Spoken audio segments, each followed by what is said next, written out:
Bueno, pero para entender un poco más de las raíces profundas que pueda tener este conflicto con este grupo de 240 ciudadanos haitianos, es que invitamos al doctor Emmanuel Mompoan, médico, salubrista y quien vive en Chile hace muchos años, ¿no, doctor? Y es además especialista precisamente en esto, choques culturales y todo el tema de la salud. ¿Cómo está? Buenas noches, gracias por acompañarnos. Buenas noches, Mónica, y gracias por invitarme. Lo primero que quiero preguntarle es ¿qué entiende usted que pasó ahí en Quilicura? ¿Por qué esa resistencia de ese grupo de haitianos de no querer aceptar la ayuda sanitaria que se le estaba ofreciendo? Yo creo que lo que pasó con esos pacientes es el reflejo de un choque cultural. Un choque cultural que más se evidencia en la salud.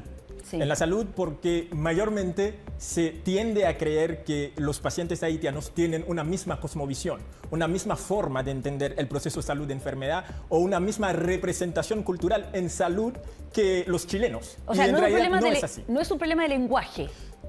Tendría algo que ver con el lenguaje, pero el problema de fondo no es el lenguaje, sino la cultura, la forma de entender el proceso de salud de enfermedad. ¿Cuál es esa forma diferente? Es decir, que la diferencia en ese caso puntual obedece al hecho, primero, que los vecinos, esos vecinos haitianos, yo creo, estoy convencido de que no creen en las autoridades municipales por experiencias recientes, que en la municipalidad, en la página Facebook de la municipalidad de Quilicura, hace aproximadamente unas 2 semanas, publicaron la foto de la casa o del frontis de la casa donde supuestamente vivían 14 pacientes haitianos diagnosticados por el COVID, cosa que no debió haberse hecho. Es inaceptable, inadmisible.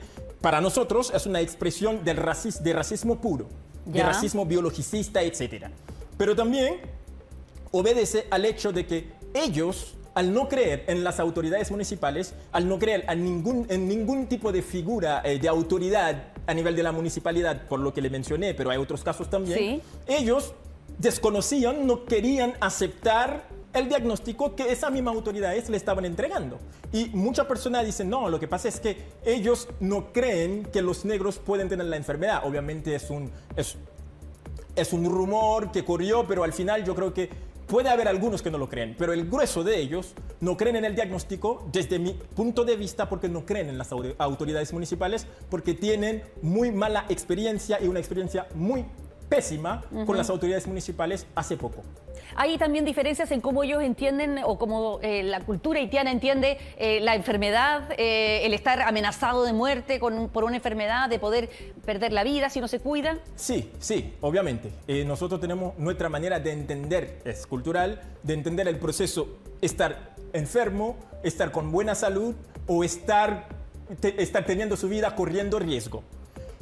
Por ejemplo, en el caso del COVID-19, que en la gran mayoría de los pacientes, más de un 80% según los datos existentes, no presentan síntomas o presentan síntomas muy leves. Y además, si consideramos la comunidad haitiana aquí en Chile, que es la comunidad más joven de migrante, edad promedio 30.2 años, obviamente la mayoría de ellos no están presentando síntomas. Y cuando viene el paciente de una realidad, si no presento síntomas o signo de ninguna enfermedad, no estoy enfermo, entonces más le va a costar a la autoridad, sobre todo si viene de otra cultura, si desconoce esa realidad, más le va a costar entender que ese paciente, hasta que no presente síntomas, no va a creer que está enfermo. Doctor, y por último, desde su experiencia, también como es representante o de alguna manera integrante de la comunidad haitiana acá, ¿qué se debería hacer? Porque esto no va a ser la primera vez o la última que vamos a tener una situación de esta naturaleza en medio de esta pandemia. Mira, yo creo que han habido algunos casos anteriores, obviamente no en el contexto del COVID-19, pero muchísimos casos. Sí.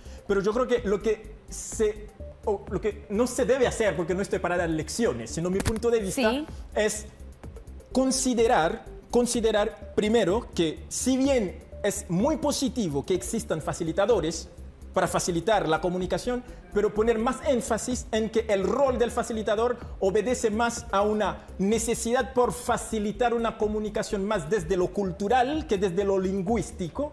Lo cultural para mí ahí es más importante en un 80% y luego lo lingüístico, pero también tratar de entender esa problemática, esas fricciones culturales desde los determinantes sociales de la salud. Por ejemplo, desde la estigmatización, el racismo, la discriminación, la exclusión social. Porque, para ponerle un ejemplo, ¿usted cree que si ellos fuesen un grupo de italianos o de chinos, las cosas hubiesen pasado así? Yo creo que no. Muy bien, doctor Emmanuel Mompuan, gracias por acompañarnos esta noche y darnos más explicaciones en esta situación. Muchísimas gracias y gracias a ustedes. Muy buenas noches.